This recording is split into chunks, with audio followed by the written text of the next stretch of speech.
कमलपुर एक सुंदर सा गांव था। गांव के किनारे एक छोटा सा कच्चा मकान था, जहां मोहन अपनी पत्नी गीता के साथ रहता था। मोहन के पास विरासत में मिली थोड़ी सी जमीन थी, जिस पर वो दिन रात पसीना बहाता था।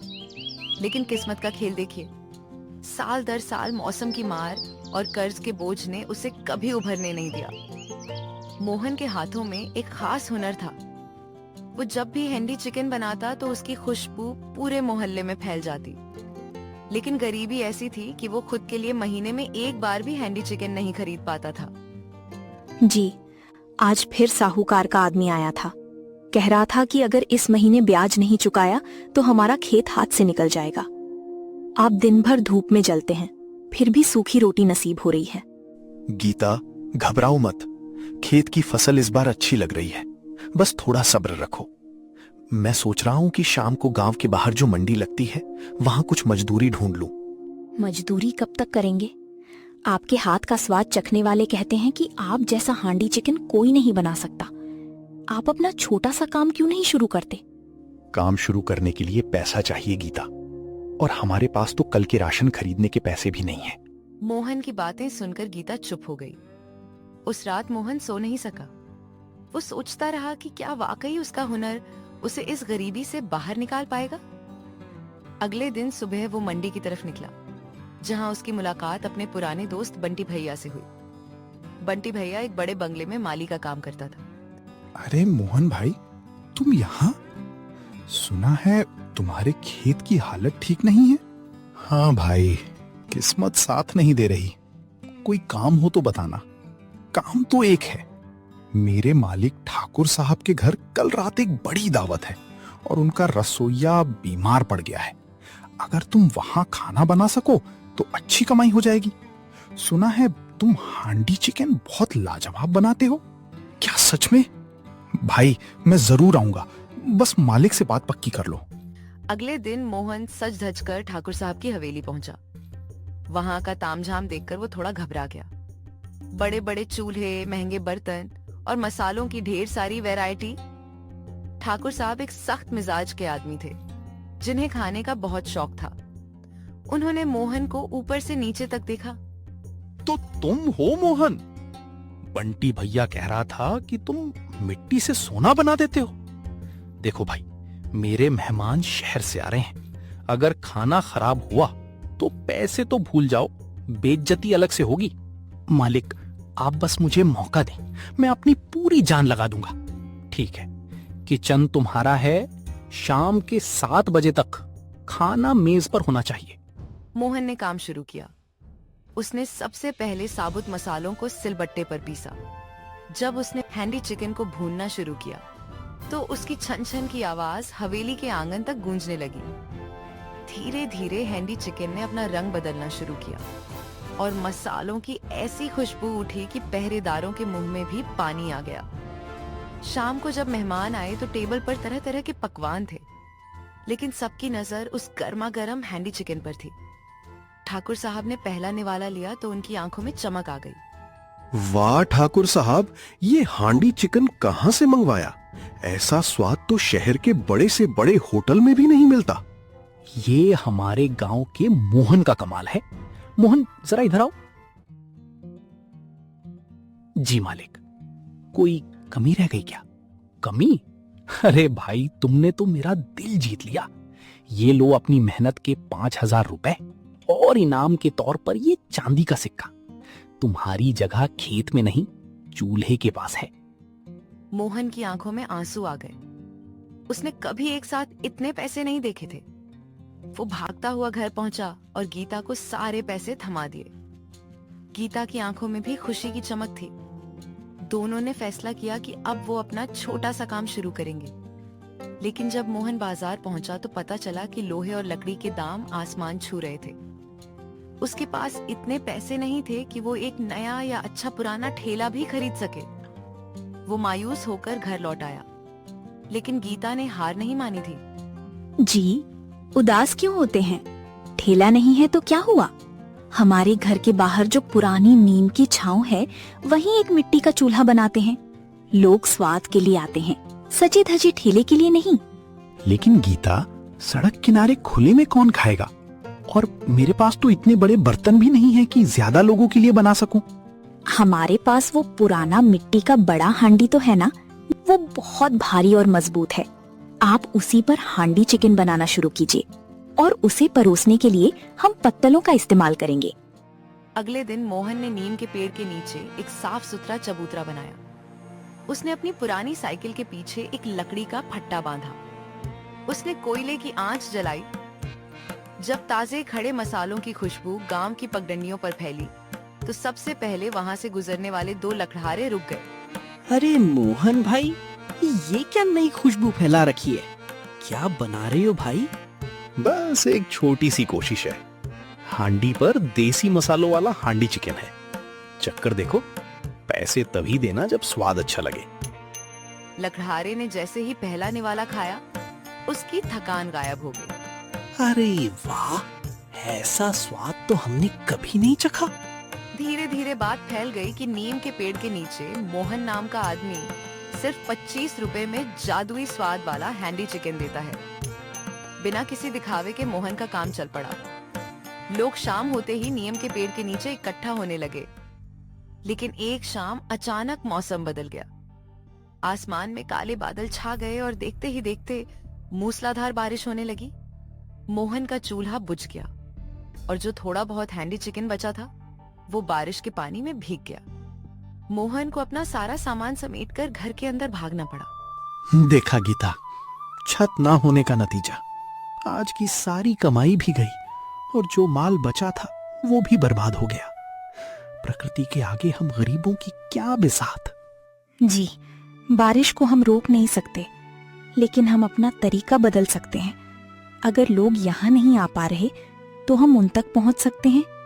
मतलब? मैं समझा नहीं। गांव में बहुत से ऐसे लोग हैं जो काम की वजह से बाहर नहीं निकल पाते, या बुजुर्ग जो यहाँ तक नहीं आ सकते। क्यों ना हम घर घर खाना पहुँचाने का काम शुरू करें। आप खाना बनाइए, मैं उसे पत्तलों में पैक कर दूंगी और आप अपनी साइकिल पर जाकर दे आइए। गीता की बात सुनकर मोहन की आंखों में फिर से उम्मीद की चमक लौट आई। मोहन को गीता का सुझाव बहुत पसंद आया। बारिश रुकते ही उसने एक पुराना छाता अपनी साइकिल पर फिट किया और पीछे एक बड़ा डिब्बा बांध दिया। उसने गांव के मुख्य स्थानों पर छोटे छोटे पर्चे चिपकवा दिए। अगले दिन जब फिर से रिमझिम बारिश शुरू हुई तो मोहन घर पर बैठने के बजाय अपनी साइकिल लेकर निकल पड़ा। जो लोग बारिश की वजह से बाहर नहीं निकल पा रहे थे, उन्हें जब घर बैठे गर्मा गर्म धुएं वाला हैंडी चिकन मिला तो पूरे गांव में मोहन की वाहवाही होने लगी। अब उसे दुकान की छत की चिंता नहीं थी, क्योंकि पूरा गांव ही उसकी दुकान बन चुका था। सुबह वह खेत में काम करता और दोपहर से ही गीता के साथ मिलकर हैंडी चिकन बनाने की तैयारी में जुट जाता। लेकिन जैसे जैसे ऑर्डर बढ़ने लगे, उसकी पुरानी साइकिल जवाब देने लगी। गीता, आज फिर 5 घरों के ऑर्डर रह गए। ये साइकिल अब बूढ़ी हो गई है। दूर वाले मोहल्ले तक पहुंचते पहुंचते खाना ठंडा हो जाता है। जी, आप फिक्र मत कीजिए। हमने पिछले 1 महीने में जो बचत की है उससे एक पुरानी मोटरसाइकिल ले लेते हैं। उससे आप कम समय में ज्यादा जगह पहुंच पाएंगे। लेकिन उसके पेट्रोल का खर्चा भी तो होगा। हमें दाम भी कम रखने हैं ताकि गरीब मजदूर भाई भी खा सकें। आप चिंता मत कीजिए। मोटरसाइकिल से आप शहर की बड़ी मंडी भी जा पाएंगे। वहाँ से चिकन और मसाले थोक के भाव सस्ते मिलेंगे। उसी बचत से पेट्रोल का खर्चा निकल आएगा। मोहन को गीता की बात समझ आ गई। उसने एक पुरानी लेकिन मजबूत मोटरसाइकिल खरीद ली। अब मोहन न सिर्फ कमलपुर बल्कि आसपास के 2 और गांवों में भी खाना पहुंचाने लगा। उसकी खासियत यह थी कि वह हर पैकेट के साथ गीता की बनाई हुई पुदीने की चटनी और लच्छेदार प्याज मुफ्त देता था, जिससे उसका स्वाद और भी निराला हो जाता था। लेकिन मोहन की कामयाबी देखकर कुछ लोग जलने लगे। उन्होंने अफवाह फैलानी शुरू कर दी।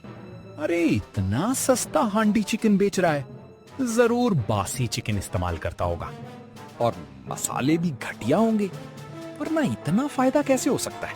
धीरे धीरे यह बात पूरे गांव में फैल गई। अचानक मोहन के ऑर्डर कम होने लगे। एक शाम मोहन उदास बैठा था। गीता, आज मंडी से मैं 10 किलो चिकन लाया था, लेकिन सिर्फ 2 ऑर्डर आए। लोग मुझे देखकर कतरा रहे हैं। सुना है गांव में चर्चा है कि हमारा खाना सेहत के लिए ठीक नहीं है। जी, अगर लोगों को शक है कि हम खाने में मिलावट करते हैं तो हम छुपकर काम नहीं करेंगे। कल से आप घर के अंदर नहीं बल्कि फिर से उसी नीम के पेड़ के नीचे सबके सामने खाना बनाएंगे। लोगों को अपनी आंखों से देखने दीजिए कि हम कौन सा मसाला पीस रहे हैं और कैसा चिकन इस्तेमाल कर रहे हैं। अगले दिन मोहन ने अपना सारा सामान फिर से नीम के पेड़ के नीचे लगा दिया। उसने सबके सामने सिलबट्टे पर ताजे मसाले पीसे, फिर ताजा हैंडी चिकन तवे पर चढ़ाया। तभी वहाँ से गुजर रही गांव की मुखिया चंपा देवी रुक गई। उन्होंने ध्यान से मोहन को काम करते हुए देखा। मोहन बेटा, मैंने सुना था कि तुम मिलावट करते हो, लेकिन यहाँ तो खुशबू ही शुद्धता की गवाही दे रही है। मुखिया जी, मैं खुद एक किसान हूँ। मेहनत की कमाई और ईमानदारी का मोल जानता हूँ। ये मसाले गीता ने खुद तैयार किए हैं और ये चिकन मैं सुबह मंडी से चुनकर लाया हूँ। आप चक्कर देखिए। चंपा देवी ने जैसे ही हैंडी चिकन चखा, उनके चेहरे पर मुस्कान आ गई। वाह मोहन, मैंने सुना था कि तुम मिलावट करते हो, लेकिन यहाँ तो स्वाद और खुशबू दोनों ही ईमानदारी की गवाही दे रहे हैं। मैं पूरे गांव के सामने ऐलान करती हूँ कि मोहन का हांडी चिकन बिल्कुल शुद्ध है और पूरे इलाके में सबसे बेहतरीन है। मुखिया चंपा देवी की बात सुनते ही गांव वालों का भ्रम टूट गया। जो लोग अफवाहें फैला रहे थे उन्हें मुंह की खानी पड़ी। उस दिन मोहन के पास इतने ग्राहक आए कि उसका सारा सामान जल्दी ही खत्म हो गया। मोहन ने साबित कर दिया कि ईमानदारी और पारदर्शिता ही व्यापार की सबसे बड़ी पूंजी होती है। समय बीतता गया।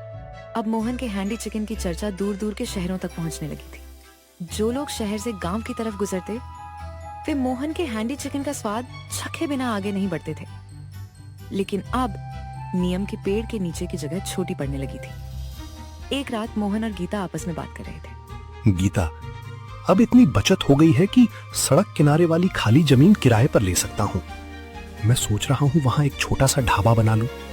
विचार तो बहुत अच्छा है, लेकिन वहाँ बैठने का इंतजाम कैसा होगा? हमारे पास महंगे फर्नीचर के पैसे तो अभी भी नहीं है। हमें शहर के बड़े रेस्टोरेंट जैसा दिखने की जरूरत नहीं है। हम बांस की कुर्सियां और टेबल रखेंगे। लोगों को गांव का असली माहौल मिलना चाहिए और नाम होगा मोहन का देसी हांडी चिकन। इसके बाद मोहन ने खुद अपने हाथों से बांस की झोपड़ी तैयार की, दीवारों पर गेरू से सुंदर चित्र बनाए। वहीं गीता ने छोटे छोटे मिट्टी के दियों से पूरे ढाबे को सजाया। जब ढाबा बनकर तैयार हुआ तो देखने वाले देखते रह गए। उद्घाटन के दिन मोहन ने पूरे गांव के बुजुर्गों को मुफ्त में खाना खिलाया। धीरे धीरे मोहन का देसी हैंडी चिकन पूरे कमलपुर की पहचान बन गया। एक दिन अचानक शहर की एक बड़ी फूड कंपनी का मैनेजर अपनी लग्जरी कार से वहां पहुंचा। उसने हैंडी चिकन का स्वाद चखा और हैरान रह गया। खाना खत्म होते ही वह मोहन के पास पहुंचा। मोहन जी, आपका स्वाद बेमिसाल है। हमारी कंपनी चाहती है कि आप हमारे साथ जुड़ जाएं। हम आपको शहर में एक बहुत बड़ा रेस्टोरेंट देंगे। बदले में आपको सिर्फ अपना मसाला फॉर्मूला हमें देना होगा और इसके लिए हम आपको 1 लाख रुपए एडवांस देंगे। 1 लाख रुपए? साहब, ये तो बहुत बड़ी रकम है। लेकिन मेरा मसाला कोई गुप्त फॉर्मूला नहीं है। मेरी पत्नी गीता खुद इन्हें पीसकर तैयार करती है। यही तो बात है। हम चाहते हैं कि आप ये सब छोड़ दें। बाकी काम हमारी फैक्ट्रियां करेंगी। आपको बस घर बैठे पैसे गिनने होंगे। उस रात मोहन देर तक सोचता रहा। 1 लाख रुपए उसकी गरीबी को एक झटके में खत्म कर सकते थे। लेकिन उसने गीता से सलाह लेने का फैसला किया। गीता, पैसे तो बहुत हैं, लेकिन क्या मशीनों से बने मसालों में वही प्यार और शुद्धता होगी? क्या हमारे गांव के गरीब लोग वो महंगा पैकेट खरीद पाएंगे? जी, पैसे जरूरी हैं, लेकिन उससे भी जरूरी है हमारा ईमान और हमारा स्वाद। जो पहचान आपने मेहनत से बनाई है उसे पैसे के लिए मत पीछिए। गीता की बात सुनकर मोहन मुस्कुरा दिया। उसे अपना फैसला मिल चुका था। अगली सुबह वह सीधे उस मैनेजर से मिलने पहुंचा।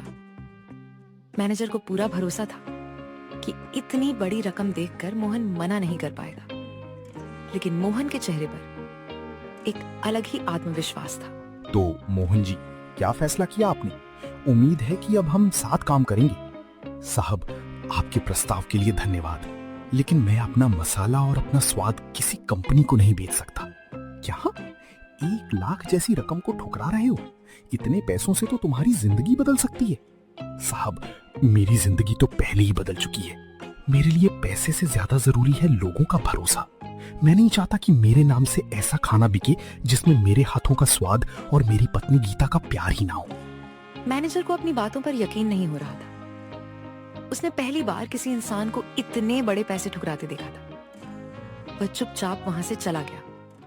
लेकिन जब लोगों को पता चला कि मोहन ने अपने उसूलों के लिए लाखों रुपए ठुकरा दिए, तो पूरे इलाके में उसकी इज्जत और भी बढ़ गई। अब शहर के बड़े बड़े लोग भी उसके ढाबे पर आने लगे थे। एक दिन शाम को मोहन और गीता ढाबे के बाहर बैठे थे। गीता, अब यहाँ इतनी भीड़ हो जाती है कि कई बार लोगों को खड़े खड़े खाना खाना पड़ता है। मैं सोच रहा हूँ कि इस खाली जमीन पर 2-3 और झोपड़ियां बना दूं और खाना बनाने के लिए 2 और चूल्हे बढ़ा दूं। विचार तो बहुत अच्छा है, लेकिन एक बात का ध्यान रखिएगा, चाहे काम कितना भी बड़ा हो जाए, स्वाद और शुद्धता में कभी कमी नहीं आनी चाहिए। ये बात तो मैं जिंदगी भर नहीं भूल सकता। आखिर मेरी सबसे बड़ी गुरु तुम ही तो हो। इसके बाद मोहन ने अपने ढाबे का विस्तार किया। उसने एक कोने में मुफ्त भोजन केंद्र भी शुरू किया, जहां गरीब मजदूरों और जरूरतमंद लोगों को मुफ्त खाना खिलाया जाता था। धीरे धीरे मोहन का देसी हैंडी चिकन सिर्फ एक ढाबा नहीं, बल्कि पूरे कमलपुर की शान बन गया। समय गुजरता गया। मोहन ने अपने खेतों को फिर से उपजाऊ बनाया। वहां उसने ऑर्गेनिक सब्जियां और मसाले उगाने शुरू कर दिए, ताकि उसके ढाबे में इस्तेमाल होने वाली हर चीज पूरी तरह शुद्ध हो।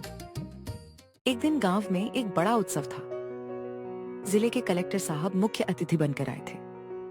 उन्होंने मोहन की संघर्ष भरी कहानी के बारे में सुना था, इसलिए वे खुद उसके ढाबे पर पहुंचे। मोहन जी, मैंने शहर के बड़े बड़े होटलों में खाना खाया, लेकिन इस हांडी चिकन में जो मिट्टी की सौंधी खुशबू और मसालों का संतुलन है, वो कहीं और नहीं मिला।